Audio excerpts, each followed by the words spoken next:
Berpikir adalah berarti hidup. Sesungguhnya apa yang dinikmati oleh umat manusia pada masa ini berupa kebudayaan yang tinggi dan kemajuan teknologi yang pesat adalah buah pemikiran yang mendalam dan hasil pengelolaan akal yang tangkas.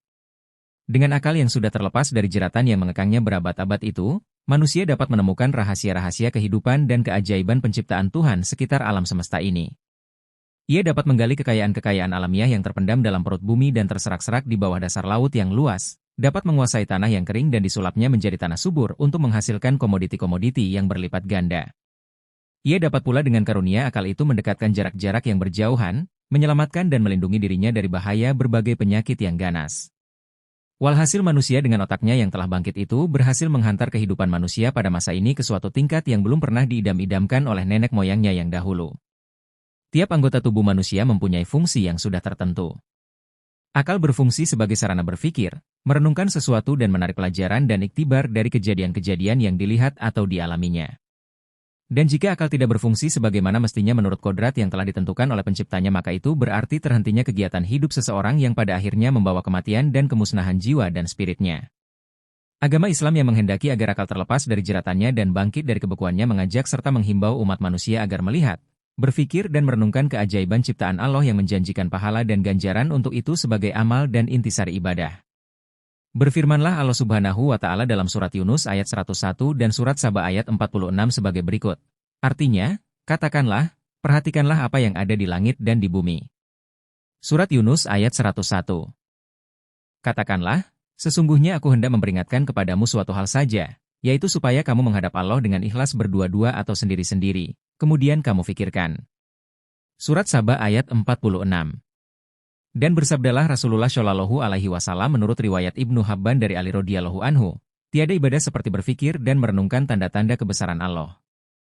Dan menurut riwayat Ibnu Abbas dan Abi Darda, 1 jam berdiam memfikirkan serta merenungkan keesaan Allah yang ditandai oleh ciptaannya adalah lebih baik daripada beribadah 1 malam suntuk.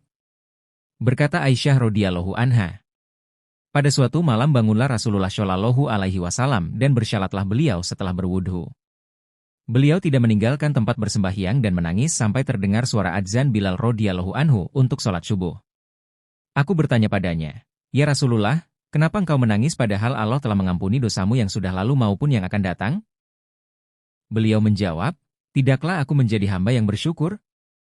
Dan kenapa aku tidak berbuat demikian, sedang padaku malam ini telah diturunkan ayat-ayat yang artinya-nya.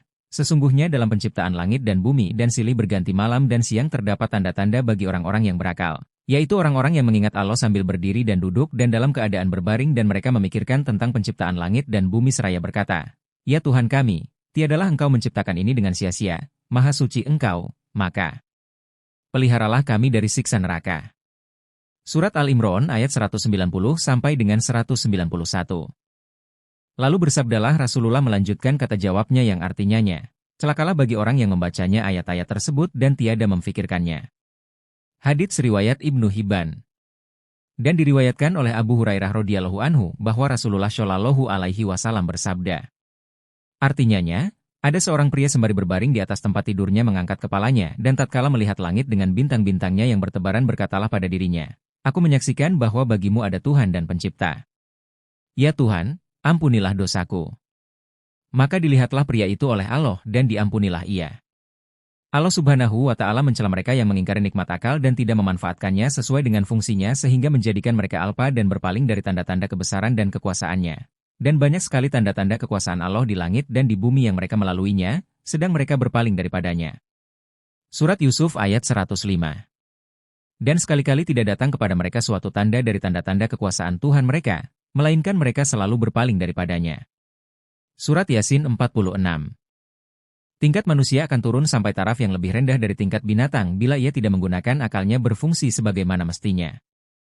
Dan keadaan yang demikian itulah yang menjadi penghalang bagi orang-orang dari abad-abad yang dahulu untuk menembus tabir-tabir rahasia fang terkandung dalam ciptaan Allah di alam semesta dan pada dirinya sendiri.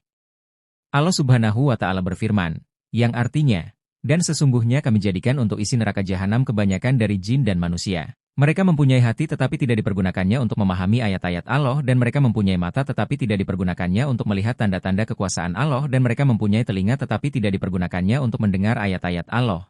Mereka itu sebagai binatang ternak, bahkan mereka lebih sesat lagi. Mereka itulah orang-orang yang lalai. Al-A'raf ayat 179. Tab Islan.